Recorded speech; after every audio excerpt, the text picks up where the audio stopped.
Amigos, muy buenos días, qué gusto saludarles en esta mañana y pues aquí estamos desde el espacio de las Guarmi. Son las 9:06 de este 27 de noviembre de 2024, un día que también marca una agenda importante. Hoy se conmemora una fecha que marcó un hito en la historia del Ecuador, 27 de noviembre de 1997, el día en que dejó de ser criminalizada la homosexualidad en nuestro país, dejó de ser criminalizada su existencia y su forma de amar, dicen ellos desde algunas organizaciones, ¿no?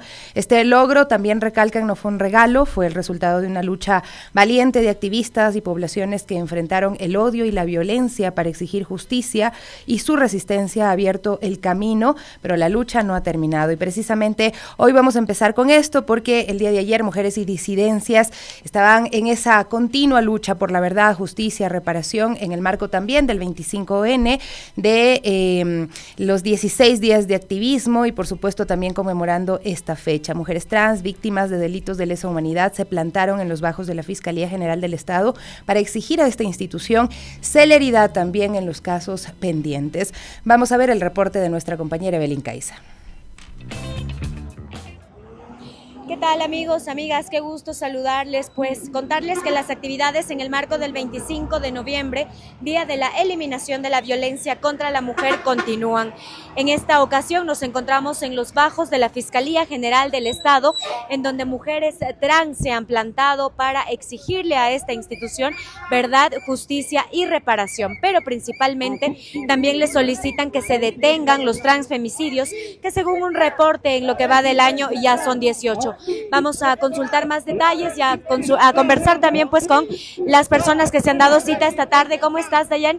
Cuéntanos un poco. Ustedes solicitan a la Fiscalía verdad, justicia, reparación, pero también prevención para que dejen de asesinar a las personas trans. En efecto, en lo que va del año, según el informe RUNA-CIPI de la Asociación Silueta X, tenemos cerca de 18 asesinatos solo de mujeres trans. De ahí, con el resto de la población LGBT son cerca de 28. Sin embargo, hemos hecho las consultas a la Fiscalía, también al Ministerio de la Mujer, y hasta el día de hoy no dan respuestas con respecto justamente a estos casos. De hecho, por ejemplo, también hay mujeres trans de otros países, como esta compañera venezolana que vivía justamente en Ibarra, que fue asesinada, hubo un problema, no querían repatriar el cuerpo, un sinnúmero de cosas. Entonces, en ese sentido, sí creemos importante que de repente la Fiscalía, la Policía Nacional, el gobierno, justamente preste especial asunto a los derechos de la comunidad LGBT y en este caso las mujeres trans y los transfemicidios. ¿Cuáles son los principales retos, los principales desafíos y peligros a los que ustedes se enfrentan en la sociedad, además de no tener cupo laboral y todo lo que ustedes han denunciado? Bueno, pues yo creo que desde el momento en que salimos a la calle, cogemos el bus, cogemos un taxi, un Uber, lo que sea, lamentablemente hay la discriminación cuando uno va a comprar a algún lugar, te hacen un paneo, una verificación si realmente eres una mujer cis, cuando somos mujeres trans. Entonces, en ese sentido es lamentable porque todavía nuestra cultura ecuatoriana no cambia, hay un nivel terrible de discriminación, combinada también con xenofobia, transfobia, homofobia y un sinnúmero de fobias que no serían interminables en este momento. Y lo que debería estar haciendo el gobierno, en vez de hacer persecuciones políticas, es creando campañas, diseñando planes, planes de gobiernos que justamente nos permitan hacer un cambio estructural y de estereotipo de la sociedad, que lamentablemente es estructural la violencia y discriminación que sufrimos. Y a propósito de lo que mencionas, vimos un poco y nos comentabas también que al momento en que ustedes llegan a este plantón, la policía comienza un poco a amedrentarlas, a intimidarlas. ¿Qué pasó? Sí, ahí de hecho están ahorita parados aquí al lado viendo qué es lo que vamos a hacer. Ya les explicamos que no estamos haciendo nada malo, estamos exigiendo más bien nuestros derechos, investigación, estamos exigiendo que hagan el trabajo la Fiscalía más bien. Y bueno, pues ese es el fin, más bien hacerles acuerdo que también hay mujeres trans que han sido asesinadas, también hay población LGBT que ha sido asesinada y que lamentablemente, de hecho, cuando son asesinados tratan de hacerlos pasar como accidente o como cualquier otro tipo de cosa y no reconocer que ha sido un asesinato, ha sido un transfemicidio, ha sido un delito de odio. Así es. Finalmente, ¿cuál sería el llamado directo y concreto al presidente Daniel Noboa, a su ministra Ariana Tanca, a la ministra Palencia también? bueno, pues que se dediquen a trabajar por los derechos de los ecuatorianos, que dejen la persecución política, que dejen de estar pensando como campaña. Ellos tienen que estar gobernando en este momento y si no, pues que abandonen el cargo y por supuesto dejen gobernar a personas que realmente quieren trabajar por los ecuatorianos. Muchísimas gracias por tus palabras, pero lo que también se registra acá es personas que están solicitando justicia por delitos de lesa humanidad. Vamos también a conversar, ustedes habrán escuchado ya las conocidas Cochinelli que se encuentran en esta tarde. ¿Cómo están? Muy buenas tardes. Ustedes vienen acá a solicitarle a la Fiscalía justicia, reparación y ¿qué más le piden? Nosotros pues estamos hoy en este espacio reclamando de que hoy día estamos cumpliendo 27 años de la despenalización de la homosexualidad en el Ecuador. También estamos exigiendo que la Fiscalía dé paso a la demanda al Estado ecuatoriano porque no tenemos ningún pronunciamiento de parte del fiscal que lleva el caso. Entonces queremos seguirle recordando que nosotras vamos a estar en pie de lucha hasta que la demanda continúe y que se nos haga un pronunciamiento. De hecho, tengo aquí a la compañera abogada, la cual está patrocinándonos esta demanda, ¿no? Un poquito antes de conversar con la abogada, yo quería consultarte cómo ha sido este proceso de años sin justicia. Los familiares denuncian que suele ser revictimizante, doloroso. ¿Qué más? ¿Cómo ha sido tu sentir en este proceso, en estos años de lucha? Bueno, para nosotras ha sido tan difícil estar paradas aquí, ya que algunas compañeras ya han muerto y también los familiares de todas las compañeras que en los años 80, 90 se han quedado en la impunidad y que también no se han pronunciado de eso y que no hay ninguna investigación que se haya hecho y que tampoco no hay un proceso que verdaderamente haya dicho, bueno, aquí hay un sentenciado, pero no lo hay. Y es tan difícil para los familiares de todas estas personas y compañeras que ya no están. Ok, ahora sí vamos a proceder con la abogada. ¿Cómo estás? Cuéntanos cuál es tu nombre, ven por acá por favor. ¿Cómo avanza en lo legal ya un poco este caso? ¿Qué ha pasado? ¿Cómo ha avanzado?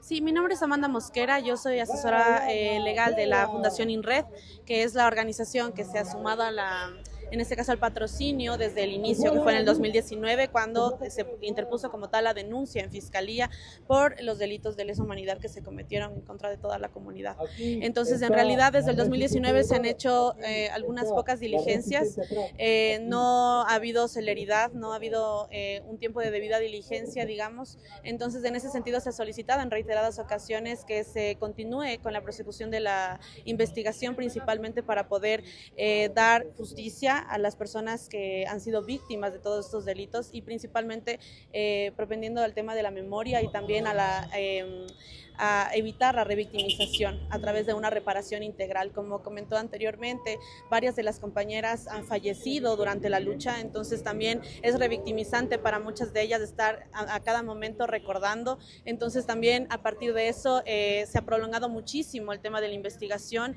no se ha individualizado responsabilidades por ninguna de las vejaciones de derechos humanos que se han cometido y eso es precisamente lo que estamos pretendiendo con esta investigación que se está llevando a cabo en Fiscalía, de la cual lastimosamente todavía no tenemos un resultado claro ni una visión clara por parte del fiscal. Okay. Muchísimas gracias por sus testimonios y bueno, como ya escucharon, pues acá en los bajos de la Fiscalía, las mujeres trans y las víctimas de delitos de lesa humanidad pidiendo verdad, justicia y reparación. Es doloroso que muchas de ellas ya tuvieron que partir, ya fallecieron sin ver verdad y justicia en sus casos.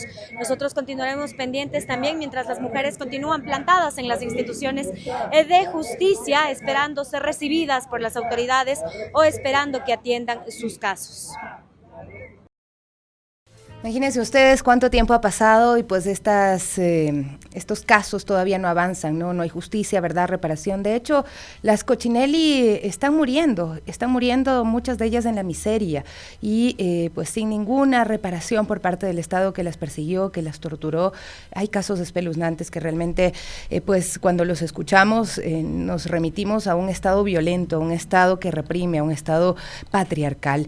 Y pues también cuando vemos que es una violencia que nos atraviesa a todos, todas y todes, no importa la edad, no importa la preferencia sexual. Por ejemplo, revisar el caso de Valentina Cosíos, es un caso muy doloroso. Estábamos el lunes con Ruth Montenegro y ella decía, mi hija la violaron, la mataron en su escuela, que todavía funciona en el Valle de los Chillos. Las audiencias se han diferido incontablemente, resaltaba Ruth Montenegro, la madre de Valentina Cosíos, una mujer valiente. La escuela simplemente cambió de nombre y sus administradores incluso siguen siendo los mismos. Pero Ruth no parará hasta conseguir justicia, aunque ella también reivindica la justicia de la memoria, nombrarlas a las víctimas de la violencia, del femicidio, a las niñas que fueron violentadas como Valentina Cosíos. Así es que vamos a escuchar a Ruth y por supuesto quedarnos siempre con sus palabras.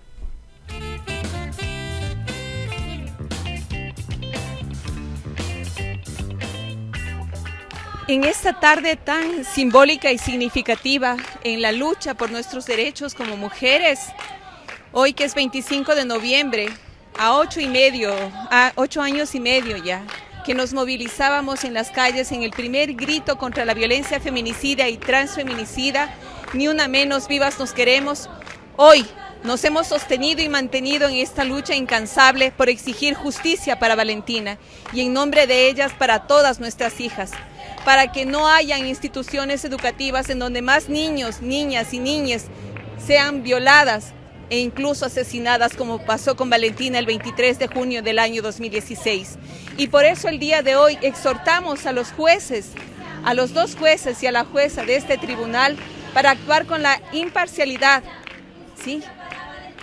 Sobre todo la imparcialidad y la transparencia para garantizar los derechos que tenemos a un juicio justo y para que se haga justicia por Valentina.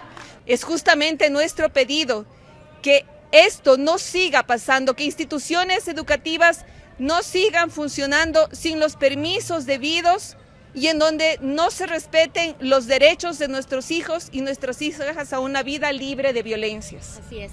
Ruth, ¿cuál es el pedido o cuál debería ser la pena que la justicia le otorgue a los presuntos responsables? La pena máxima por homicidio culposo es de 5 años. Si la sentencia que nosotros exigimos que sea una exigencia que dé justicia para Valentina, para que siente un precedente y una garantía de no repetición. Mi exigencia y mi preocupación más grande como madre es que lo que pasó con Valentina y lo que pasó conmigo como madre no se vuelva a repetir nunca más para ninguna otra niña, niño, niñe en este país. Que ninguna otra madre más tenga que llorar la muerte de su hija, despida a su hija en la mañana y no la vea retornar nunca más. Y que luego la encuentre violada y asesinada dentro de las instituciones del lugar en donde ella estudiaba. Y que durante 8 años y medio, los que permitieron y omitieron el deber objetivo del cuidado de Valentina sigan libres, sigan campantes sin dar respuestas a la justicia de lo que pasó con Valentina aquella tarde. Esa es la exigencia y es ahí donde está presente y viva la memoria de Valentina. En esta lucha, que no es la exigencia de una familia solamente, no es la exigencia de la familia de Valentina, nos concierne a todos y todas como sociedad, porque la posibilidad de justicia para Valentina garantiza la posibilidad de no más violencia dentro de las instituciones educativas para ninguna de vuestras hijas. Las palabras de Ruth Montenegro son valiosas, son importantes de asumirlas como una responsabilidad social, reivindicando siempre la justicia de la memoria. 9:21, quiero saludar ahora, pues para sumergirnos un poco en un tema que es importantísimo, trascendental en nuestro país, son los derechos de los niños, niñas, adolescentes del Ecuador. Se conmemoró los 35 años de la Convención sobre los Derechos del Niño, un compromiso global para garantizar un futuro digno para las nuevas generaciones, ¿no? Y existen urgencias acá en nuestro país en materia de niñez y adolescencia que están también reflejadas en un manifiesto que ha sido entregado también a las autoridades y pues para profundizar en los objetivos, el impacto y los desafíos que se plantean, vamos a saludar con Pablo Coloma, él es abogado especializado en justicia penal infantil. Pablo, muchísimas gracias por acompañarnos, es parte del Pacto por la Niñez y Adolescencia que también pues reúne a varias organizaciones, personas que han venido trabajando durante muchos años en las infancias. Gracias por estar hoy aquí. Bueno, primero empezar, ¿no? Son 35 años de la adopción de esta Convención sobre los Derechos del Niño, pero no se ha cumplido todo. De hecho, hay muchas deudas, ¿no? No hay un ejercicio pleno de los derechos de las infancias en ningún lugar del mundo, y acá en nuestro país, pues la realidad es bastante más cruel a veces. Sí, así es. Muchísimas gracias nuevamente, Sofía, por esta oportunidad. Un saludo a todas las personas que nos escuchan, que nos ven. Sí, normalmente cuando llegamos a esta fecha, cada año, los 20 de noviembre, hacemos este ejercicio de poner en la balanza la situación de los derechos de la niñez en contextos mundiales, digamos, y también, obviamente, en nuestro contexto de nuestro país. En este balance normalmente encontramos como dos escenarios. Digamos, hay un escenario que es optimista, hay un escenario que es positivo, hay un escenario en el que nosotros sí podemos encontrar avances. La misma convención, si nosotros nos acercamos a ella desde una perspectiva histórica, sobre todo, sabemos que consolida todo un proceso histórico de reconocimiento de la ciudadanía, de los derechos, de la capacidad, de las capacidades de niñez y adolescencia, y su participación, su protagonismo a nivel social. La convención justamente da ese giro casi de 180 grados en esta materia, sobre todo porque se venía practicando una concepción de los niños y el derecho, ¿no? Esta relación de los niños y la ley, más que nada basada en sentimientos de compasión-represión. Y entonces viene la convención, nos dice los niños son sujetos de derechos, además deben ser sujetos de protección especial, también tienen responsabilidades, se reconoce también que pueden tener responsabilidades ante la sociedad, pero obviamente determinada de acuerdo a su grado de madurez, de su grado de desarrollo. Y entonces esos avances a nivel normativo sí deben destacarse.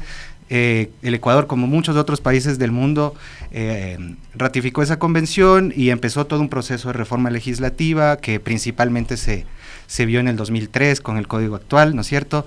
Y vemos que en general, desde este punto de vista del desarrollo normativo, doctrinario en torno a los derechos del niño, este balance sí puede resultar positivo. Es decir, vemos como, por ejemplo, el Comité de los Derechos del Niño, que es este organismo creado por la Convención para supervisar el cumplimiento de la Convención, también tiene esta tarea de desarrollar el contenido de los derechos y adaptarlos a los tiempos modernos. Por ejemplo, incluso aquí mismo en esta radio conversamos sobre estas dificultades en torno a los niños y el mundo digital. Entonces ese es un tema totalmente actual que hace 35 años seguramente no tenía mayor relevancia, pero hoy justamente el comité tiene todo un documento que nos habla sobre esos derechos, por poner un ejemplo. Entonces digamos que en esta dimensión hay un balance positivo y por supuesto hay todavía mucho que hacer. Ahora vamos al otro plano, digamos, el plano de la realidad. Estos derechos se están cumpliendo, ¿qué está pasando, no? Y entonces yo hago una reflexión para esto. Justamente, el Ecuador fue el primer país latinoamericano que ratificó la convención y fue el tercero en el mundo en hacerlo. Pero ahora nos deberíamos preguntar qué lugar queremos que ocupe en cuanto a cumplimiento. Cumplimiento, ¿no es cierto? ¿Y eso se puede medir?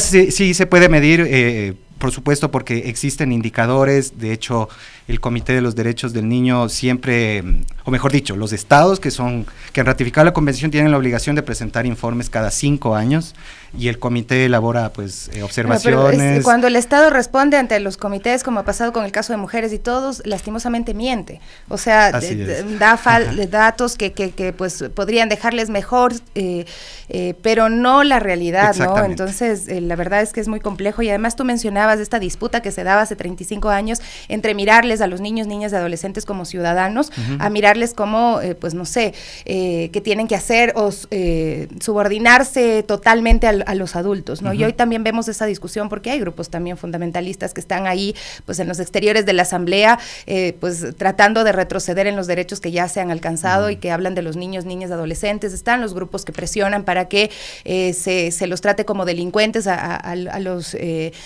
los adolescentes en este caso, o niños incluso que pues lastimosamente han sido captados por el crimen organizado, ¿no? Entonces, ahí los niños y niñas, ¿qué dicen cuando ven esta realidad? Porque también creo que es importante remitirnos a las voces de los niños, niñas y adolescentes. Totalmente de acuerdo, y ese es uno de los balances negativos que nosotros encontramos. Es decir, justamente a propósito de los 35 años y a propósito del último informe que presentó el Estado ecuatoriano al comité, hicimos nuestras observaciones, presentamos un informe alternativo y tenemos este manifiesto también, donde hacemos justamente referencia al tema de la participación. Es tan importante el tema de la participación que es uno de los 4 pilares de esta convención. Además del interés superior y otros más, está la participación, que incluye no solo preguntarle cosas tal vez demasiado cotidianas a los niños, o simplemente escucharles y no hacer nada con su opinión. Es obligación no solo del Estado, sino de la sociedad y las familias, el darles la oportunidad a los niños para que participen en general en todo lo que les concierna. Hay como un ejemplo que me parece súper ilustrativo de esto. Por ejemplo, ¿cómo hacemos que un niño aprenda a nadar? Le llevamos a una piscina, le soltamos en el agua, obviamente le orientamos y todo, pero le soltamos. ¿Cómo queremos que haya ciudadanos que tomen buenas decisiones y que sean, digamos, funcionales en términos sociales? Permitiéndoles justamente participar, y una forma importante de participar es opinando, ¿no? Teniendo un criterio propio y sabiendo que el criterio es escuchado, es tomado en cuenta. Entonces, eso es lo que se tiene que, sobre todo, garantizar. Y en tema de políticas públicas, esto es una Pablo, falta. precisamente queremos escuchar, tenemos, bueno, las voces de los chicos que participaron en un evento que se realizó también la semana pasada, de Erika Uñay y Alan Tipán también, que son audios cortitos, pero creo que es necesario incorporarlos también a esta conversación, porque hablan de cómo ellos se sienten y de cuáles son sus expectativas en torno a sus derechos, al ejercicio de sus derechos. Yo tengo miedo cuando salgo así en las calles, porque las calles en estos tiempos se han hecho muy inseguras, y yo quisiera que pusiera más seguridad, que haya más seguridad en el ámbito, porque las chicas somos las que sufrimos más estos tipos de inseguridades, secuestros o robos. Yo pido a las autoridades. Yo pido a las autoridades que den más seguimiento a los niños y niñas y sus derechos. Olviden de ellos, ¿no? Están planteando cómo se sienten también en estos contextos de inseguridad, porque también son víctimas, ¿no? Y en este manifiesto también exigen incluso una inversión social incrementada, el aumento, el cumplimiento de la ley, ¿no? Pues una inversión social que debe darse, que debe reflejarse en estrategias concretas, pero ¿qué es lo que proponen específicamente para garantizar que los recursos además se utilicen de manera efectiva en beneficio de la niñez y adolescencia? A ver, primero hay que tomar en cuenta que por principio constitucional, el del interés superior del niño, que está, como decía, en la Constitución, en la Convención, en el Código de la Niñez, a partir de ese principio surge una obligación que es clarísima, que es expresa, explícita, está en el Código de la Niñez, y es la llamada prioridad absoluta. Y básicamente consiste en que en la administración de los recursos que tenemos como sociedad, que tiene el Estado, la prioridad absoluta justamente es algo que no sujeto a interpretación. La prioridad absoluta es la niñez, es una norma legal, no es, digamos, retórica, ni una aspiración romántica, es una norma legal. Entonces, para empezar eso, ¿no? Recordar que existe esta disposición. Y consideramos que el Estado tiene que justamente ahora, ya en términos más bien como más concretos, lo que nosotros exigimos es que al menos el 5% del PIB, el valor que represente ese porcentaje, sea destinado a todo lo que tiene que ver con las deudas que tiene el Estado y la sociedad en general en la protección de las personas más vulnerables, que por supuesto incluye a los niños. Ahora, la protección de los niños, de acuerdo a la doctrina de la protección integral, atraviesa el fortalecimiento de las familias. Las familias son el espacio, digamos, natural de cuidado, de protección, de contención, de orientación, etcétera. Y obviamente ese es el espacio que debe ser fortalecido, pero digamos las familias están destruyéndose no por la propuesta del Copina, como decían ayer algunos sectores, las familias se están destruyendo por la migración, se están destruyendo por la pobreza, se están destruyendo por la falta de trabajo, como decía la adolescente del video, se están destruyendo por la inseguridad, ¿no? Vemos cómo estos barrios que son completamente controlados por crímenes, por organizaciones criminales como en Durán, ¿no es cierto?, donde prácticamente no hay presencia del Estado. Ahí, por ejemplo, esas familias están destruidas por la violencia.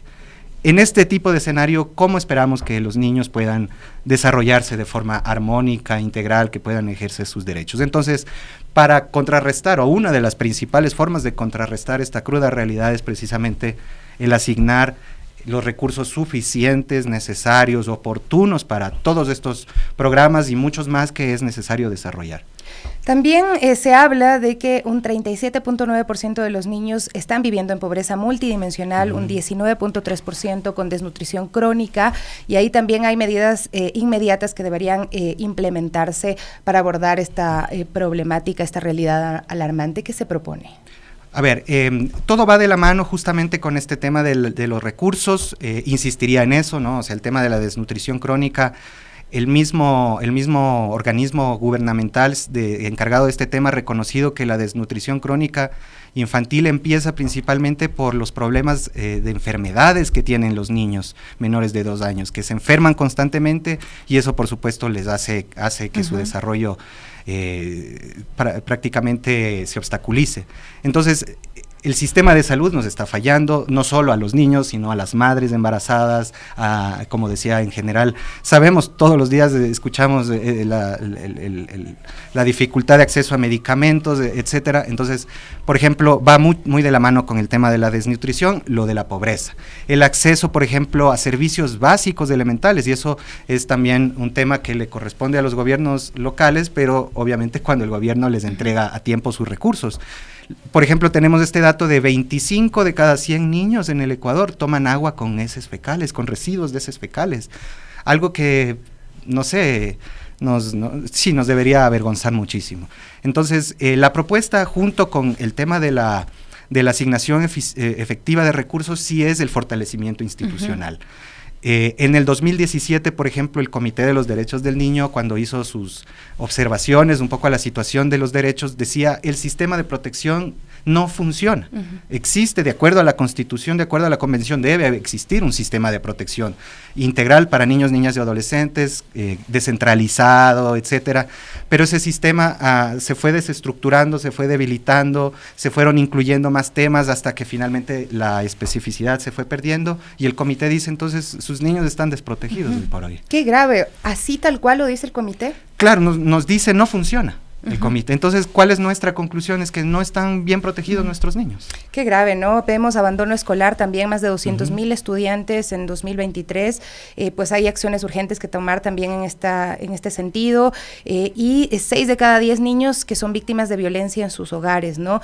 Y como tú nos estás diciendo, no hay un sistema de protección, hay más de 52,000 denuncias de abuso sexual infantil en nuestro país y el sistema no está funcionando, o sea, estamos prácticamente en esta necesidad de reconocernos como un país violento con los niños, niñas y adolescentes. Totalmente. Y empezar a trabajar, a fortalecer las redes de apoyo y el trabajo institucional para los niños, niñas y adolescentes. Pero Pablo, para finalizar, quisiera remitirme a este artículo publicado por The Economist, esta investigación, trabajo de campo, donde da cuenta de que las infancias están siendo captadas, de que las familias prácticamente no tienen control ya sobre sus niños y niñas porque los captan, porque los llevan llevan porque les pagan $4,000, que para una familia después justificará en algún punto el sacrificio que están haciendo los niños, niñas y adolescentes en nuestro país. ¿Y cuál sería ahí el llamado a la Fiscalía, a la Asamblea, a la Presidencia de la República? Porque a mí me parecería que esto debe pues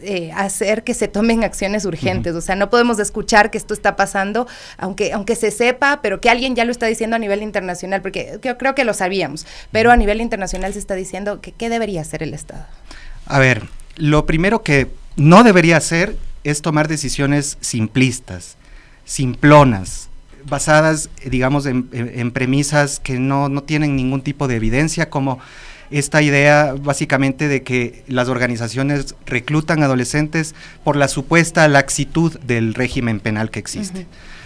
Como si tuviese algún tipo de relevancia para las organizaciones si un adolescente va a 3, 4, 10, 20 años privado de libertad, si finalmente en privación de libertad o afuera sigue siendo parte de la organización, sigue siendo un instrumento, una carne de cañón, etcétera. Entonces, las propuestas más simplonas, como he dicho, parten de esas ideas y, por supuesto, frente a todas las acciones que el Estado debe cumplir, que le establece la Constitución, que le establecen las normas internacionales, frente a todo ese universo de cosas, ha decidido simplemente reformar normas.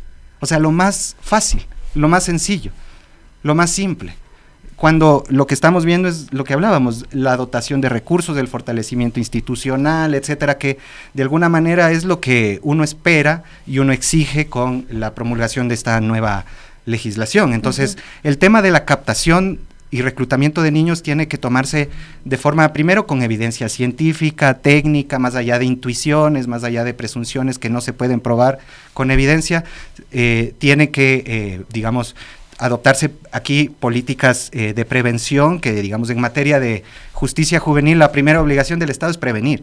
Entonces es prevenir a través de los diversos factores de riesgo que están empujando a los niños de estas situaciones, casi que prácticamente no tienen ellos posibilidad de decidir, ¿no es cierto? Como están siendo obligados, ¿no? Claro, o sea, pero hay que tener claro, o sea, ¿cómo pueden ser responsables de actos a los que están siendo exactamente, obligados? Ese es el punto. Entonces, se habla de que supuestamente porque las organizaciones les dan una remuneración, entre comillas, de 200 y hasta $4,000, entonces ese sería un supuesto incentivo para los adolescentes para delinquir, pero hay incentivos cuando tienes varias opciones y el incentivo justamente te lleva a esa opción que tú quieres. Pero los adolescentes en una situación de reclutamiento no tienen más opción que acatar lo que les dicen, porque, bueno, digamos que sí tienen otra opción, porque si desacatan, deben sufrir una consecuencia grave. Entonces aquí no podemos, digamos, entrar a esta lógica de que ellos deciden estar ahí, de que hay que castigarlos por esas decisiones, no. Son factores que los empujan, que digamos, que los atan a estas circunstancias frente a las cuales ellos no tienen ninguna capacidad de resistir, de defenderse, porque son niños y adolescentes, o sea, no son adultos, son niños y adolescentes. La ley no puede cambiar esa realidad. Son niños y adolescentes, punto, no son adultos. Muchísimas gracias, Pablo, por acompañarnos el día de hoy. Creo que es importantísimo hacer estas reflexiones y no soltarlas, porque estamos hablando de la niñez y adolescencia, estamos hablando de nuestros hijos, nuestras hijas, estamos hablando de nuestros adolescentes, y pues yo siempre digo, ¿no?, cuando uno ve a un ser humano, yo creo que un ser humano valora su vida, valora la vida de los demás, como su vida ha sido valorada durante todo su crecimiento, ¿no? Entonces, queremos sociedades más pacíficas, empecemos a valorar la vida del otro, de la otra, empezando por los niños, niñas y adolescentes. 9:39, vamos a hacer una pausa, enseguida regresamos con nuestra compañera Evelyn Caiza. Estamos ya con Gaby Cruz acá en cabina, listas para hablar un poquito sobre las fiestas de Quito. Así es, buen día mi Sofi, buen día amigos y amigas de las Guarmis, pues ya arrancaron las fiestas aquí en nuestra capital y hoy día pues los mercados de Quito saludaban a la carita de Dios, y para eso también fue nuestra compañera Evelyn Caiza, que ya la tenemos también conectada, y bueno, se realizó también el tradicional desfile de los mercados Saludan a Quito, y esto en medio de música, de danza y sin duda de la gastronomía de nuestra nuestros mercados tan rica y de las caseritas también que son siempre tan amables y tan queridas por todas y por todos. Y bueno, y así se empieza el festejo a la capital, pero ahí ya tenemos a nuestra compañera Evelyn Caiza para que nos cuente más detalles de cómo se está desarrollando este desfile de los mercados. ¿Qué tal, compañeras, amigos de Radio Pichincha? Muy buenos días. Efectivamente, bueno, contarles que con este evento no se inician las fiestas. Este evento continúa, ya es parte de la serie de eventos que se han realizado durante toda la semana y que se continuarán realizando a lo largo de noviembre y de diciembre. Queremos mostrarles la fiesta, la alegría y el color que están cubriendo a esta hora la calle Venezuela, esto en el centro histórico de Quito, en donde los mercados de Quito saludan a la capital a propósito de sus fiestas. Como ustedes pueden escuchar, acá los gritos que resuenan son que viva Quito, que vivan los mercados de Quito, y pues son decenas, centenas, por decirlo, de caseritas, de caseritos que se han dado cita para mostrar sus diferentes bailes, sus diferentes comparsas y sus diferentes pues muestras de cariño, ¿no?, hacia nuestra ciudad. Se encuentran varias personas de colegios, de instituciones con quien ya vamos a conversar. Mi señor, muy buenos días. Ustedes han venido a saludar a Quito en esta mañana. Sí, es importante venir a saludar a la carita de Dios y siempre con la mejor alegría, a pesar de los problemas que se han suscitado en el país, pero los quiteños siempre somos alegres y estamos con una sonrisa. ¿Qué traen ustedes esta mañana, además de las guapísimas y talentosísimas bastoneras? Nos sentimos orgullosos como instituciones educativas apoyar y saludar a nuestra querida capital del Ecuador. Así es, muchísimas gracias. Ustedes pueden ver acá que también hay personas disfrazadas, hay las chicas bailando, los chicos cachiporreros, también ellos mostrando su arte como siempre, y también la gente por acá que se ha dado cita, que se encuentra en la vereda observando estos desfiles que nos traen muchos recuerdos también. No sé si ustedes, chicas, formaron parte de las bastoneras, bueno, algo tradicional que lo hacíamos en los colegios recorriendo las calles de Quito, del norte, del sur.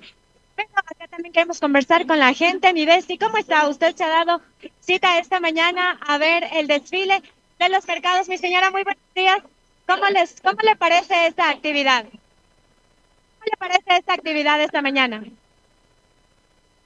Que celebrar a Quito con la participación de toda la gente. Muchísimas gracias. Continuamos por acá, por la calle, mostrándoles el desfile. A esta hora pasa el colegio Petri con sus bastoneras, con su banda tradicional también.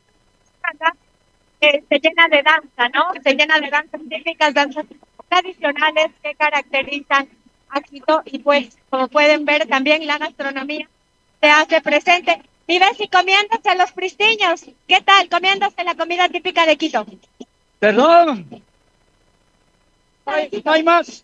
Cuando le gusta, esto es tradición. Esto es pura tradición. No hay nomás. Pero los que hacen tienen que saber hacer. No. Porque sí hacen bastante gente, pero no se igualan a otras personas. A lo original que existe. ¿Cuál es su comida típica favorita de Quito? Yaguar locro y lengüita. Venden las únicas tradiciones que existen en San Blas.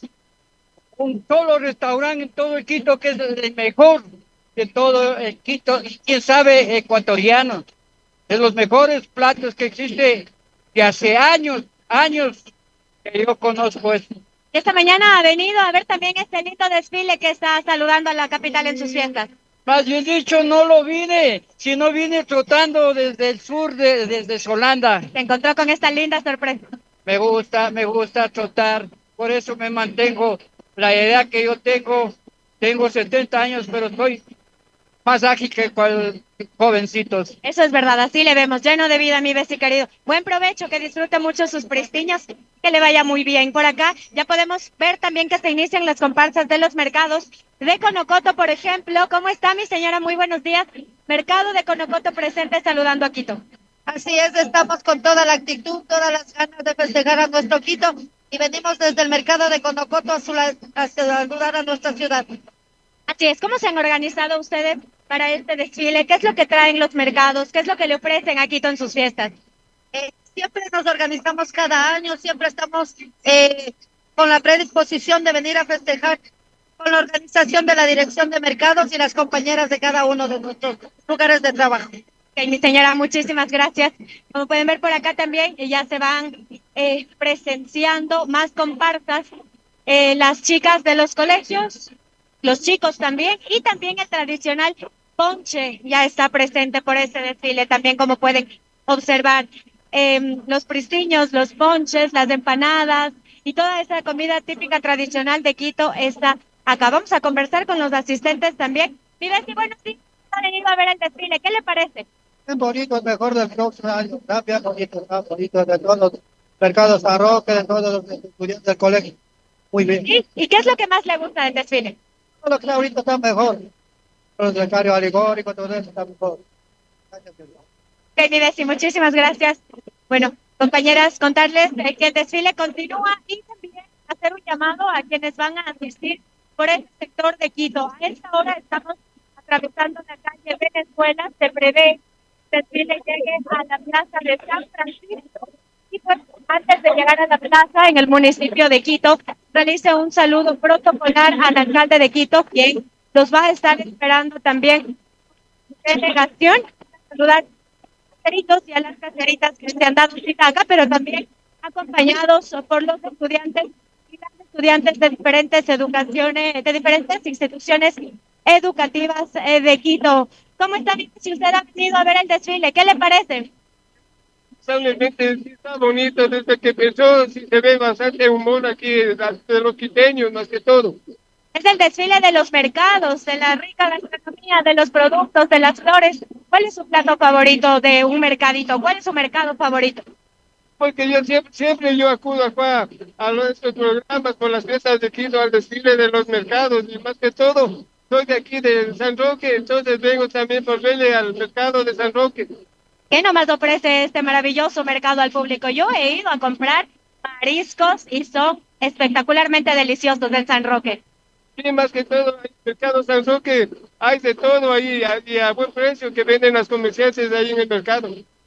Así es, mi Bestie, muchísimas gracias y continúen disfrutando el desfile. Vamos nosotros por acá a continuar mostrando que los colores, la algarabía, es muy contagiosa, ¿no? A propósito ya de todas las actividades que se están realizando en Quito, queremos encontrarnos también con más delegaciones y pues precisamente acá continúan las caseritas, también las personas del 60 y piquito, algo muy importantísimo, algo que hay que ponerle muchísimo cuidado. Mi señorita, muy buenos días. Usted ha venido acá a los desfiles, ¿cómo le parece? ¿Está desfilando? Muy bien, todo está bien. ¿Qué es lo que más le gusta de desfilar acá, de saludar a Quito en sus fiestas? Me siento a gusto, porque diga yo, porque todo. Evelyn, tenemos un problema ya con el audio, casi no lo escuchamos porque se están moviendo. Yo agradezco al Bueno, ahí está, continúa el desfile de los mercados y siempre pensar en que hablar de los mercados de Quito es hablar de las mujeres rurales, de esas mujeres que fortalecen las economías, son las que sostienen la soberanía alimentaria también. Cuando hablamos de mercados especialmente estamos hablando de estas economías directas, ¿no? De cómo también hay intermediarios, lo reconocemos, ¿no? Pero en realidad los productos que llegan a los mercados corresponden al trabajo rural, al trabajo del campesino, de la campesina. Así es que, pues también pensemos en eso cuando pensemos en los mercados de nuestra capital. Y ¡que viva Quito! ¡Que viva Quito, por favor! ¡Que viva Quito! ¡Que se escuche! ¡Que viva Quito! Aquí estamos también con unas queridas invitadas ya, pues para seguir hablando también de los temas que nos convocan durante estos 16 días de activismo que le siguen al 25 de noviembre, este día en el cual pues hubo esta marcha que llenó las calles de la capital, 2 horas y media de caminata por las calles, diciendo nuestros mensajes, diciéndonos vivas, nos queremos, diciéndole al Estado también que es responsable de que tantas mujeres estén muriendo cada año en nuestro país, cada 27 horas una mujer es asesinada, una mujer trans es asesinada acá en nuestro país, así es que pues esos datos nos deben también pensar en qué factores influyen. Uno de ellos sin duda también es la corrupción. Por eso pues el día de ayer se ha realizado, Gaby, un foro internacional precisamente sobre prevención de corrupción como forma de violencia de género. Así es, y justamente ya nos acompañan aquí en cabina.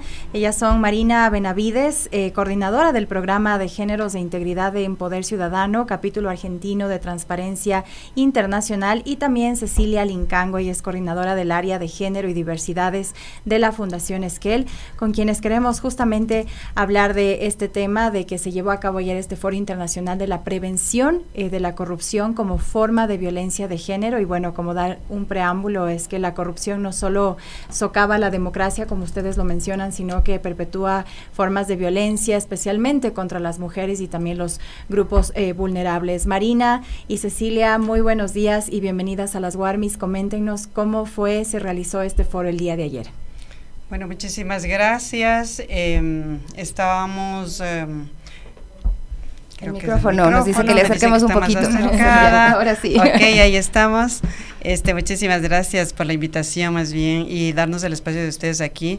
Desde Fundación Esquel estamos impulsando una propuesta que la hemos denominado Más Transparencia, una propuesta que quiere como coadyuvar el tema de la violencia con la corrupción. Sabemos que el tema de la violencia nos afecta muchísimo a todos los sectores, pero principalmente y de manera diferenciada a las mujeres, a las niñas, a las diversidades sexogenéricas. Y en esta propuesta ya la venimos trabajando desde hace unos 3 años atrás. En el marco de Gobierno Abierto impulsamos un observatorio que se llama Menos Violencias, Más Transparencias, pero con este énfasis que es el tema de la corrupción como una forma de violencia. Las mujeres cuando acceden a los servicios públicos, las mujeres cuando tienen que pedir una atención, en muchas de las instituciones son coimadas o son extorsionadas y por qué no decirlo, extorsionadas también.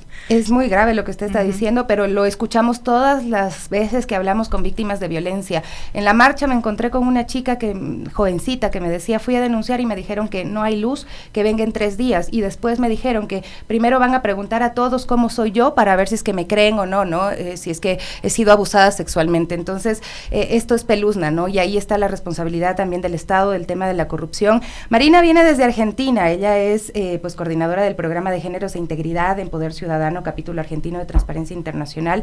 Marina, precisamente, pues creo que es necesario puntualizar cuáles son estas principales formas de corrupción que ustedes han identificado también que impactan a la vida de las mujeres en América Latina, en Argentina, acá en Ecuador. ¿Qué se puede decir?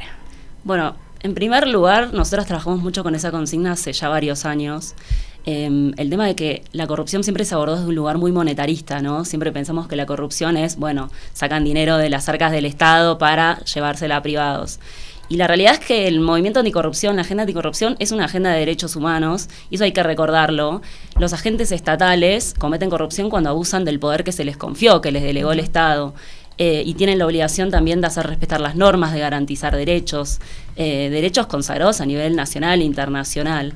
Y bueno, una de las prácticas de las que más hablamos en el campo anticorrupción es la sextorsión o corrupción sexual, que lo que implica es un varón en un puesto de decisión, que no necesariamente tiene que ser un alto funcionario, pero puede ser también, que establece condiciones extra, ¿no? Cuando las mujeres, cuando la comunidad LGBT va a pedir un servicio al Estado, puede ser un bolsón de comida, una vivienda, siempre personas en situación de vulnerabilidad, porque si no, no recurrirían al Estado. Esas condiciones extras muchas veces son estos, entre comillas, favores sexuales, pero no necesariamente tiene que ser sexo explícitamente, ¿no? Ya cuando un funcionario me pone en una situación de incomodidad, cuando ya me pide mi teléfono, me pide una cita, me invita a su casa, antes de proveerme ese servicio que estoy necesitando, eso ya es corrupción y es violencia. Y es realmente preocupante porque hoy no está en agenda en ningún lado y es algo de lo que tenemos que hablar porque sabemos que existe desde siempre. Ajá, y justamente habíamos mencionado aquí y nos han dicho igual varias invitadas que las políticas públicas existen pero que lamentablemente no se las pone en práctica, y ese es el problema real que existe en nuestro país y también en la región. Y también a ustedes consultarles que ya desde su experiencia que han trabajado con estos temas de corrupción y también de violencia de género, saber qué políticas públicas inclusivas que sí existen y que han demostrado ser efectivas, se puede resaltar frente a esta problemática? ¿Cuáles han visto ustedes que han sido las que algo han dado una respuesta a esta problemática? Bueno, es una pregunta compleja porque te imaginarás que con el gobierno que tenemos hoy en Argentina, a nivel nacional no existen políticas de género. Hoy no hay políticas de abordaje de violencia a nivel nacional. La pelota está en manos de las autoridades locales, provinciales, municipales, y queda un poco a criterio de cada autoridad. Hasta hace poco teníamos políticas, apenas algunas, que entrecruzaban el campo anticorrupción con el de abordaje de violencia. La Oficina Anticorrupción trabajaba con el Ministerio de Mujeres, ministerio que hoy ya no existe.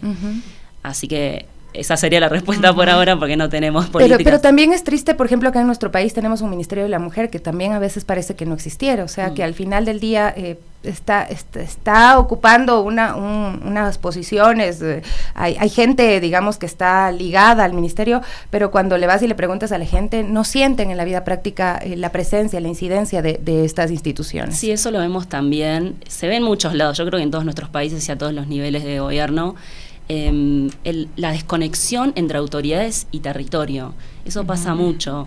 Y muchas veces vemos a profesionales, doctoradas, maestrandas, etcétera, que tienen un montón de credenciales y está buenísimo, pero que si no articulan con el territorio, con lo que está pasando en la calle, con las víctimas, con las infancias, con las mujeres, con la comunidad LGBT, realmente nunca va a ser efectiva una política si no tiene ese diálogo. Así es. Para preguntarle, Cecilia, ustedes hablan del fortalecimiento de liderazgos femeninos, de las diversidades como una estrategia clave ahí, ¿no? ¿Qué acciones específicas se necesitan para poder incluir a más mujeres, a más personas de las diversidades también en estas posiciones de liderazgo para enfrentar la corrupción? Y también, ¿cómo hacemos que las mujeres que ya están, pues no actúen de la misma forma que los hombres?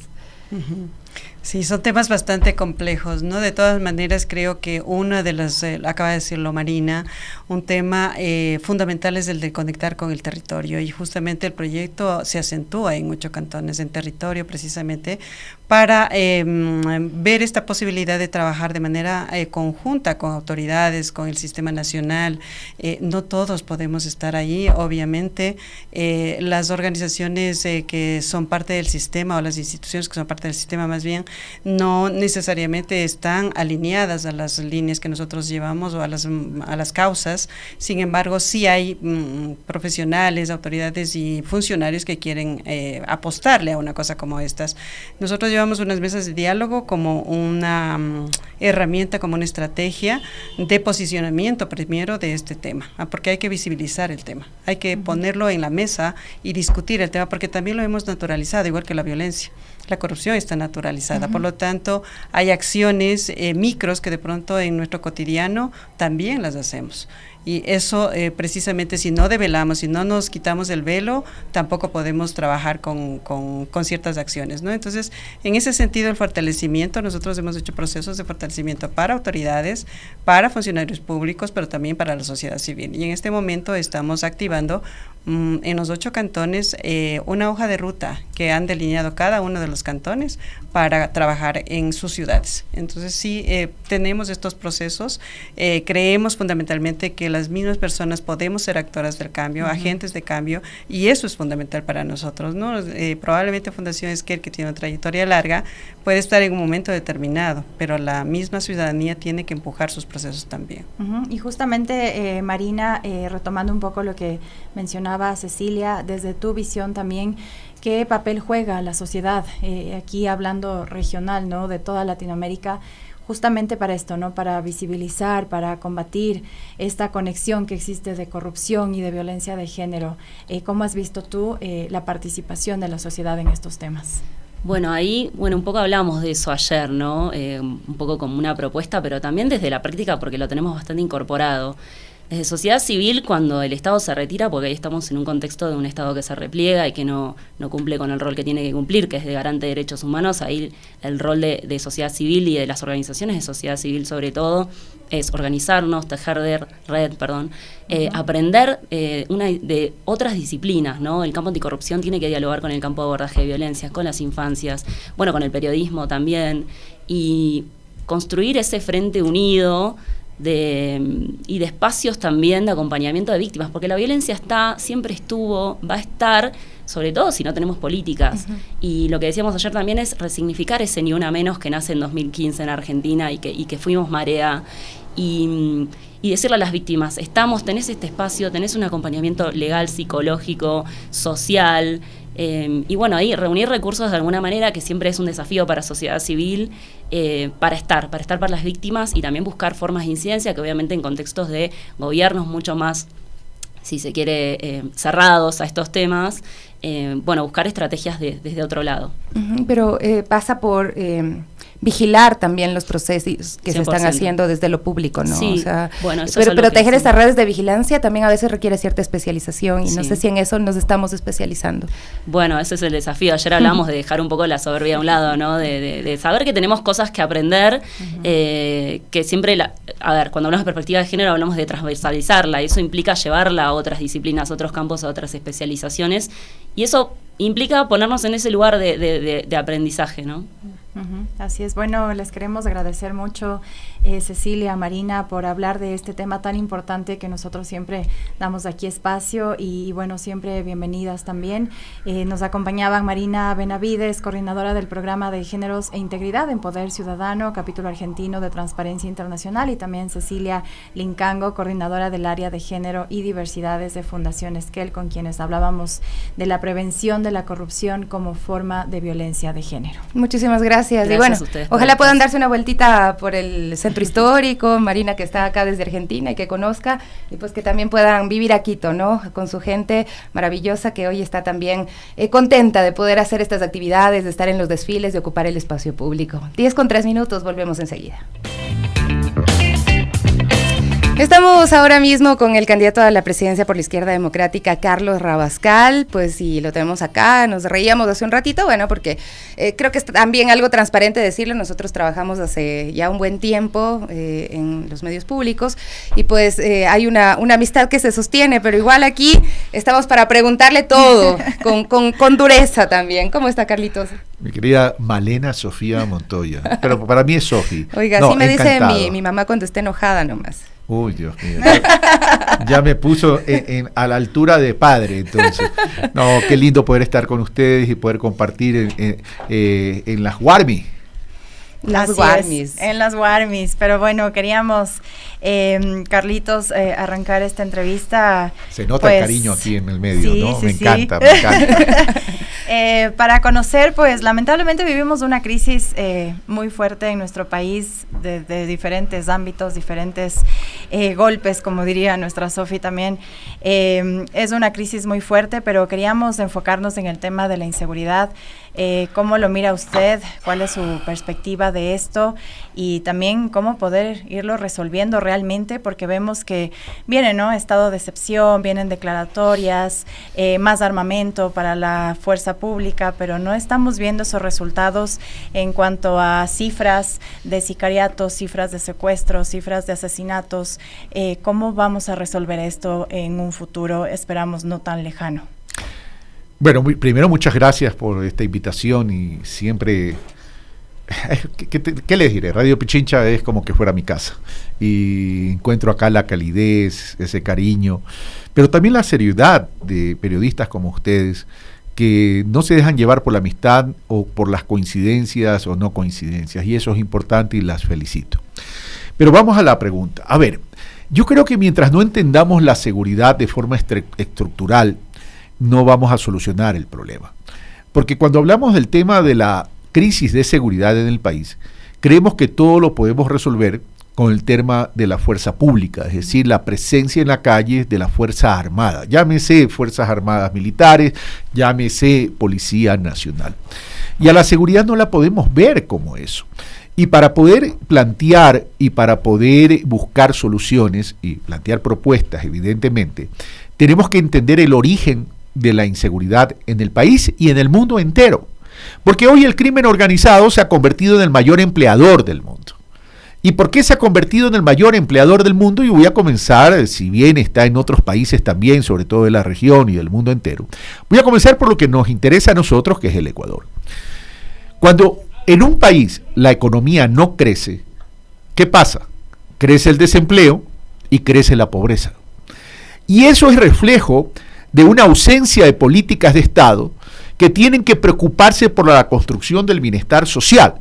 Léase, construcción del bienestar de las familias ecuatorianas. Si en el 2010 teníamos 6 millones de personas en la población económicamente activa, y de esas 6 millones de personas, 5 de cada 10 personas estaban en la informalidad, y hoy tenemos 8 millones de personas, pero 7 millones de personas de cada 10 en la informalidad, ¿qué significa? Que como país no hemos tenido gobiernos que hayan podido solucionar la incorporación de la gente, de las personas en edad de trabajar a la formalidad. Porque cuando se está en la informalidad, ¿qué significa? Significa que no tienes trabajo o ingresos estables y seguros. Entonces vives en una economía de subsistencia. Y las economías de subsistencia, ¿qué te reflejan? Angustia, te reflejan ansiedad. Y ahí es donde comienzas a construir vulnerabilidad en esos sectores mayoritarios de la población que pudiesen ser fácilmente cooptados por el crimen organizado. Entonces, ¿dónde tenemos que trabajar? No podemos trabajar separadamente la seguridad de la economía de la producción, la seguridad de economía y producción de la necesidad de generar plazas de trabajo. Y hoy se agrava esto aún más con la crisis energética, porque la crisis energética que está reflejando o en qué se está traduciendo en paralización de la economía, por tanto mayor desempleo.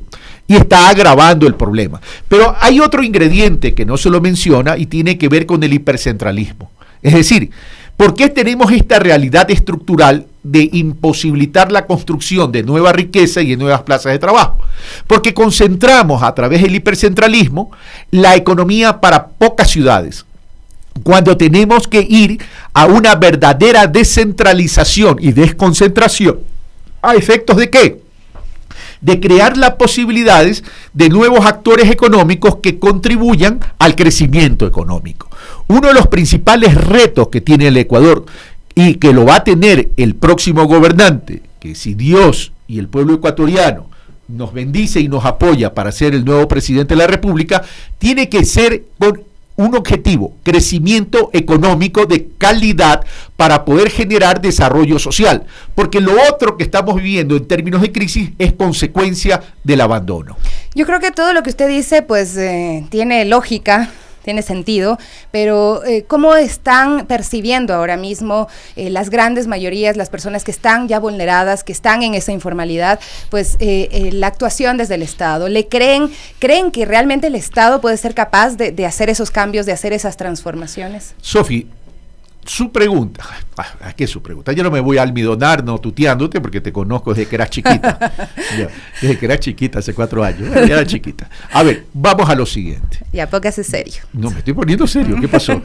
A ver, vamos a lo siguiente. A ver, lamentablemente, y la pregunta que planteas es muy importante, porque eso refleja otra cosa. Cuando hay un Estado que abandona a su gente y que lo ha hecho de forma sistemática, porque desde hace 45 años vivimos los mismos problemas incrementados, más el crimen organizado, que es algo nuevo. Entonces, evidentemente, el Estado, a través de sus instancias, gobiernos locales y gobiernos centrales, y la clase política en general, va perdiendo cercanía, confianza y credibilidad. ¿Qué quiero decir con esto? Es que hay un gran escepticismo, una gran decepción y una gran frustración en el pueblo ecuatoriano en relación a la clase política, que es la llamada a liderar, a gobernar y a establecer políticas que beneficien a la sociedad, a la gente, a las familias ecuatorianas. Ahorita hay el tema a resolver urgente, que es el tema de la crisis eléctrica, que está derivando en una grave crisis económica que todavía creo que no se puede medir, que todavía y no solo crisis económica, Sofi. estamos teniendo crisis en salud mental. Así es, también lo iba a mencionar, pero digamos, esto todavía no se está midiendo y el nuevo gobierno se va a topar inmediatamente con eso, o sea, cuáles son los principales temas ahí a responder, porque el gobierno que es de transición, pero que aspira a quedarse, pues realmente no lo está tomando en cuenta, no le interesa, él está pensando quizá en la campaña, en posicionarse para ganar las elecciones, y luego no sabemos si es que tenga pensado trabajar o no. Mira, se lo dijo el propio expresidente Osvaldo Hurtado: dedíquese a ser presidente y deje de ser candidato. Eso significa que este golpe de la crisis energética que pone en riesgo la operatividad, estabilidad, la paz y la tranquilidad del país está afectando a toda la política de forma transversal y sin importar el pensamiento ideológico y sin importar los intereses de la clase política. Porque aquí lo que hay que privilegiar es la vida de las familias ecuatorianas. Por un momento olvidémonos de la clase política. Pero vamos a las soluciones. Es decir, yo les había dicho que la seguridad no la puedo tratar de forma aislada, porque tiene un efecto en todo, es transversal el tema. Pero vamos, a ver, nosotros vamos a partir de un presupuesto base cero. ¿Qué significa un presupuesto base cero? ¿Eso qué significa? Como no sabemos exactamente qué está haciendo el gobierno, porque da muchos anuncios, pero pocos resultados, y porque hace anuncios y después no puede cumplir porque siempre fallan cosas, a tal punto que ya se está cuestionando el tema de la contratación de unidades térmicas, etcétera, etcétera, tengo que partir como que del escenario conservador y negativo, ¿verdad? A ver, la crisis hay que atenderla, gestionarla y solucionarla. ¿Qué es lo más rápido? Si tenemos un parque termoeléctrico, entendiendo que el parque termoeléctrico, no siendo lo mejor para el cuidado ambiental, es importante para tener un backup, para tener un respaldo, para poder atender las crisis, ¿verdad? ¿Qué tengo que hacer o qué tenemos que hacer? Es recuperar, repotenciar y adquirir nuevas unidades termoeléctricas, ¿verdad? Eso es lo más urgente y lo más rápido. Pero tengo que tener una base de generación de megavatios que me permita atender los déficits que se genera de la crisis, es decir, por lo menos 2.500 megavatios, pero en términos efectivos, no en términos nominales, porque por ahí alguien me podrá decir, es que tenemos más de 2.500 en las termoeléctricas, sí, pero efectivamente en acción no tenemos eso, ¿verdad? Entonces tenemos que tener una base de 2.500 megavatios, entre la repotenciación, recuperación y mantenimiento y lo nuevo que vamos a adquirir, y redistribuir la ubicación en las unidades termoeléctricas estratégicamente en el territorio nacional, no concentrado en un solo territorio o en pocos territorios, para que pueda ser mucho más eficiente, mucho más eficaz y mucho más oportuno. Eso por un lado. Por otro lado, tenemos que ir a la diversificación de las fuentes de energía limpias y renovables. ¿A qué me refiero con esto? ¿Es real el efecto climático? Sí, es real el efecto climático. ¿Hay que bajar la participación de generación hidroeléctrica? Sí, pero eso no significa no construir más hidroeléctricas. Lo que significa es ser inteligente. Vamos al proyecto Santiago en la cordillera occidental, ¿verdad? Que tiene otro calendario hidrológico. Esa me puede generar 3.500 megavatios. Pero esa se me demora entre 6 a 7 años, pues. Entonces y tenemos que resolver el problema ya. Es continuar con esa hidroeléctrica, con esos proyectos hidroeléctricos, pero ver cómo genero más energía de una forma más rápida e identificar cuál es ese tipo de energía, la fotovoltaica, la solar.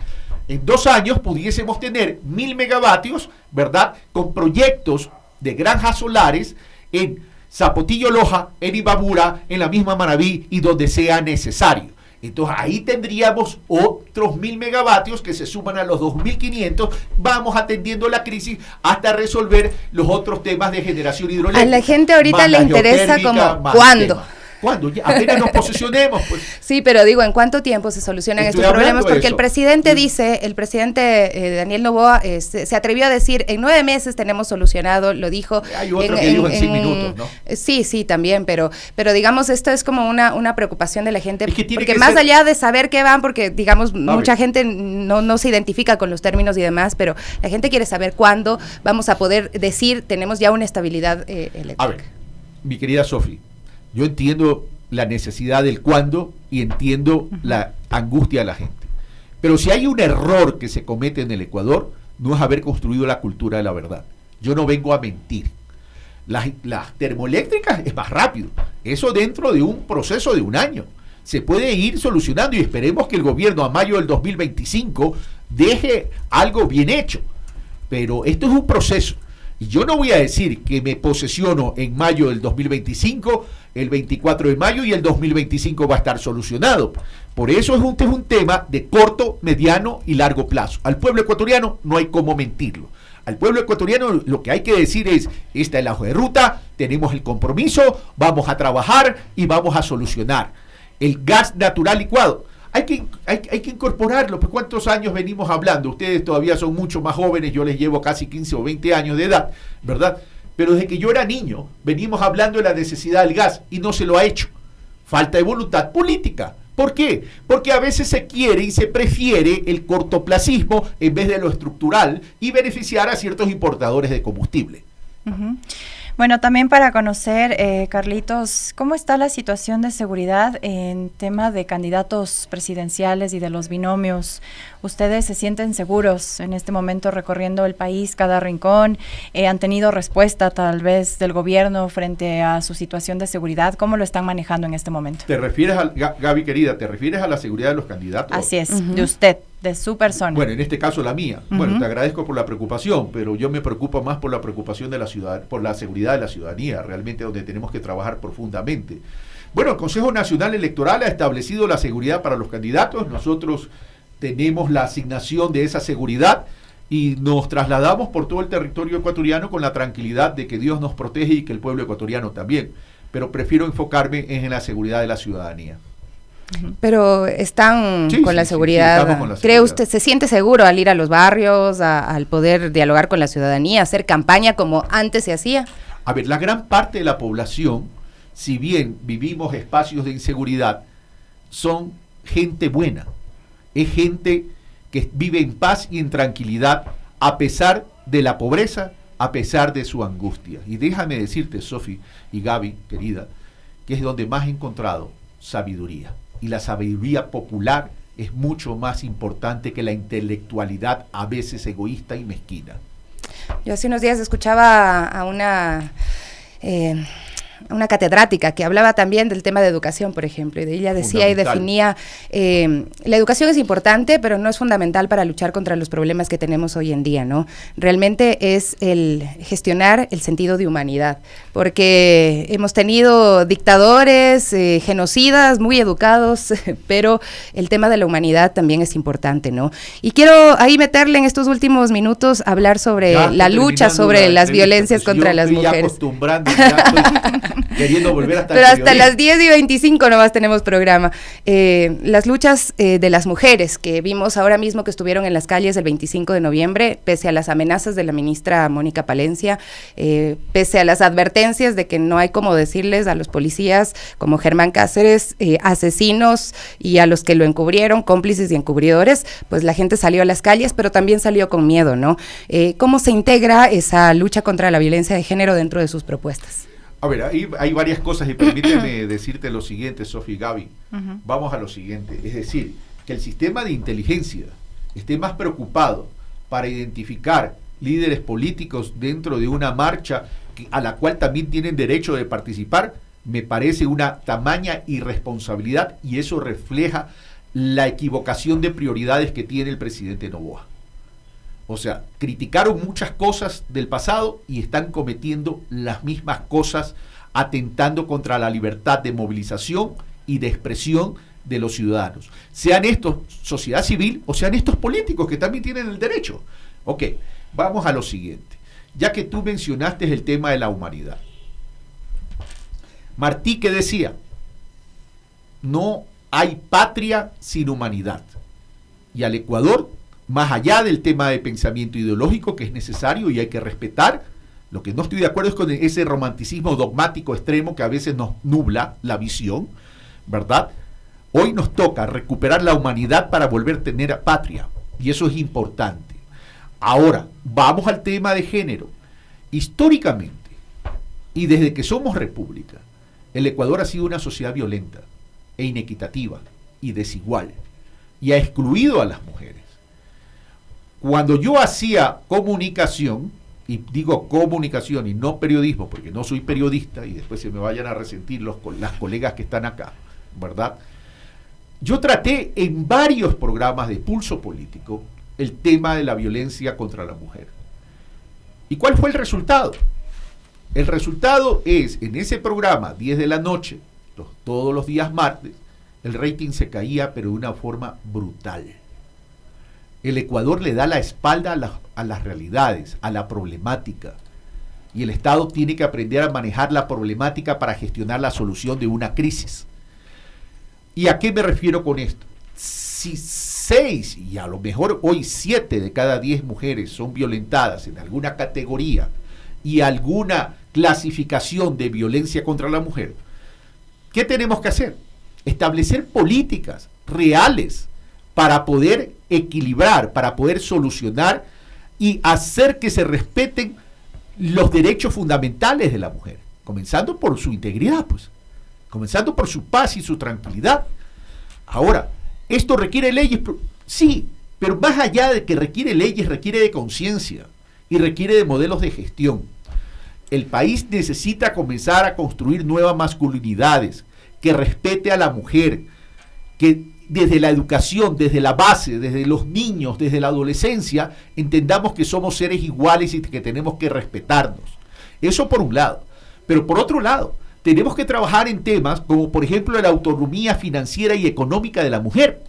Porque hay muchas mujeres, y esto no lo digo yo, esto lo dicen las investigaciones, y ustedes que son activistas lo habrán determinado, es que se quedan en los espacios tóxicos y de violencia por no tener autonomía económica y financiera, no tanto por ellas, sino por sus hijos y por sus hijas. Y a veces manteniendo también a violentadores, porque no siempre son las mujeres, es un tema problemático el tema de la independencia económica, pero incluso mujeres que tienen pues sus capacidades de poder sustentarse, incluso ellas muchas veces terminan sosteniendo a violentadores. Correcto. Mira, pero además hay estudios e investigaciones de los multilaterales que indican que los emprendimientos de mujeres son los más exitosos, pero también tienen la mayor cantidad de deserción casualmente porque las mujeres jefas de hogar, que no significa madre soltera solamente, ¿verdad? Abandonan sus emprendimientos por la violencia de género, por la violencia de mujer. Entonces tenemos que comenzar a establecer políticas, estrategias y acciones para poder ir erradicando ese tipo de cosas. Es decir, no se trata solo de marchas, que está bien. Se trata es de propuestas y de incorporar a la mujer dentro de esos derechos fundamentales y que se hagan realidad. En ese sentido, por ejemplo, modelos de asociatividad, modelos de cooperativismo de producción, comercio y servicio, nos pueden permitir ir incorporando a las mujeres y darles sostenibilidad. Porque las mujeres juntas comienzan entonces a transformarse en una fuerza ciudadana de género importante y comienzan a ser importantes en la construcción de riqueza, en la construcción de trabajo. Y eso es fundamental. La violencia contra la mujer le hace perder al Estado, porque tiene una incidencia en el Estado de pérdidas económicas incalculables.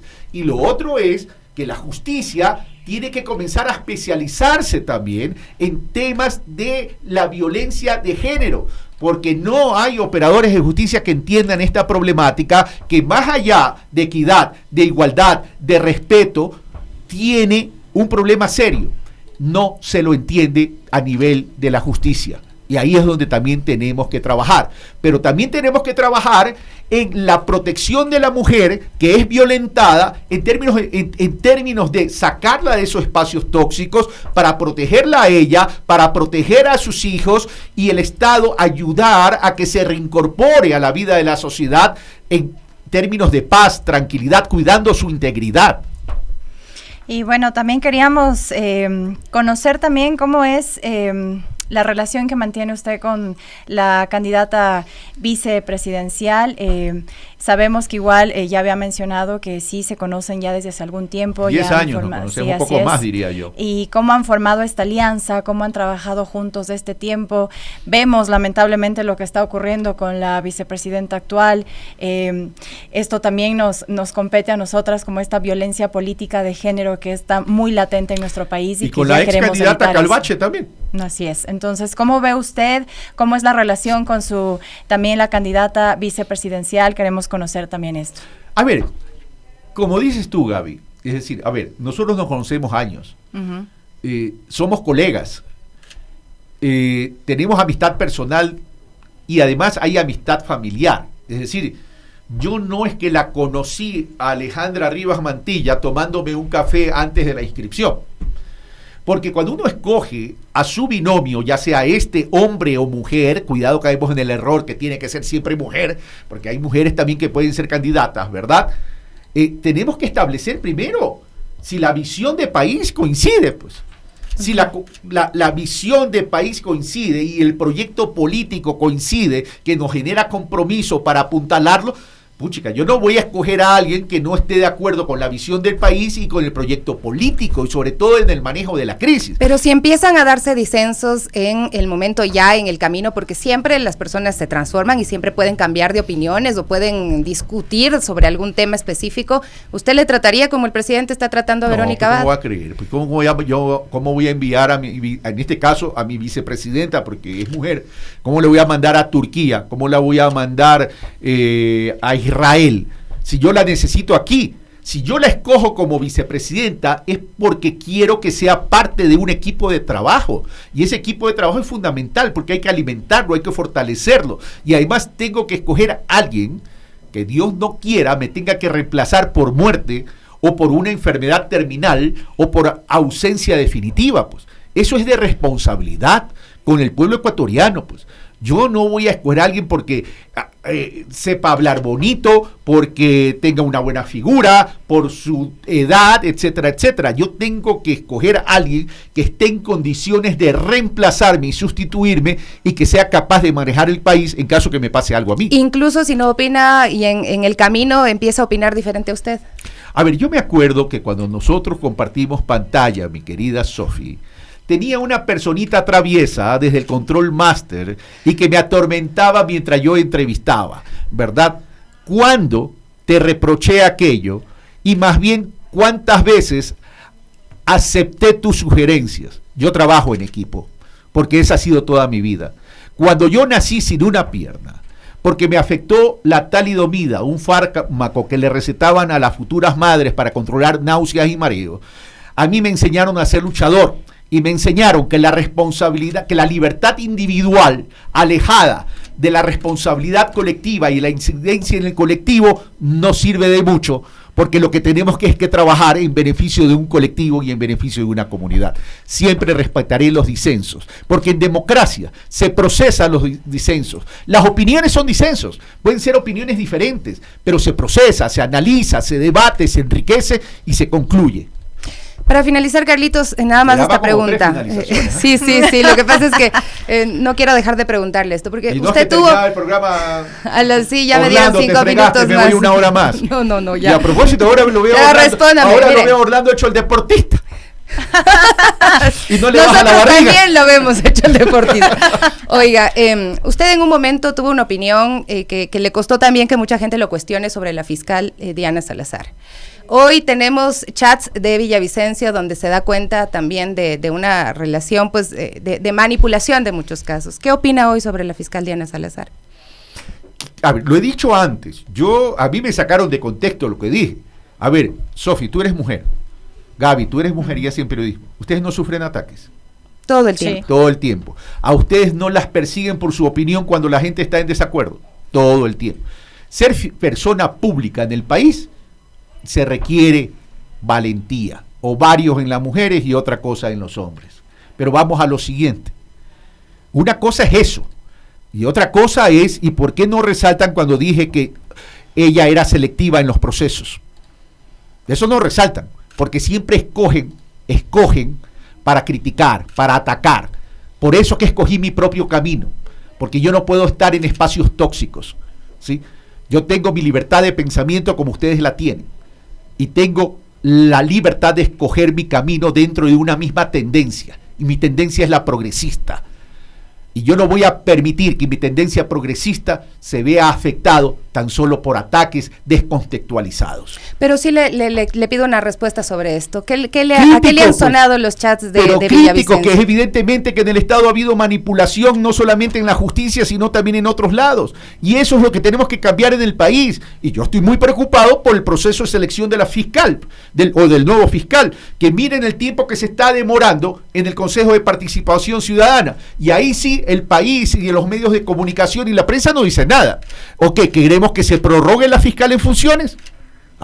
Entonces busquemos respuesta, ¿no? Eso que no dicen nada los medios y los periodistas, bueno, creo que tampoco, ¿no? Creo que sí ha habido también cuestionamientos. Escuchado. A ver, dígalo usted ahorita, porque no te he escuchado. Ya lo digo. Claramente no te es necesario que se cumplan, ¿verdad?, todos los procesos, ya, okay, y los tiempos, ¿no? Que se empiece a respetar la institucionalidad en este país tan venidamente. Porque cuidado, queremos manejar todo a conveniencia de cada uno, y eso en democracia no se debe. Muchísimas gracias, Carlito Rabascal, por acompañarnos el día de hoy. Mi querida Sofi, me ha encantado, y querida Gaby, me ha encantado participar en las Warmi. Y sí sabes que yo tengo una experiencia trágica con doña Sofía Montoya. Ella sabe a lo que me refiero. ¿Cuántas? Me regaba el café a cada rato. Uy. Y se tomaba el café de los invitados, qué peor. Bueno, queridos amigos, amigas, nos despedimos ya, como siempre, con un abrazo para ustedes. Y ya viene el Quique Show, vienen las noticias. Viene Quique. Viene el Quique. Pero ya está con mejor ánimo. Yo creo que sí. Porque andaba medio enfermoso, ya le vamos a dar acá una agüita para todos esos males. ¿Qué tipo de agüita? una hierba luisa. Ya nos despedimos. Abrazos grandes. Hasta mañana.